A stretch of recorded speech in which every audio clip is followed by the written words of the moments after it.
sol minor akord, yani harp bilen aydığımızda Türkmençe G M bolýa, İngilizce G M bolýa. Sol minor. 3-nji perdeden bare goýýas. 5-nji perdeňem 4-nji 5-nji kirişleri. Sol minor 1-nji varianty. Sol minor akordun 1-nji tutuluş varianty.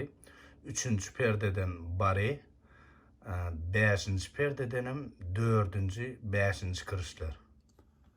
Sol minor akordun 2-nji varianty. 10-nji perdeden bare goýýas, 11-nji perdeden 2-nji kiriş, 12-nji perdedenem 3-nji 4-nji kirişler. Sol minor 2'den barda. Sol minorun 2-nji tutuluş varianty. 10-nji perdeden bare goýýas, 11-nji perdeden 2-nji kiriş, 12-nji perdedenem 3-nji 4-nji kirişler.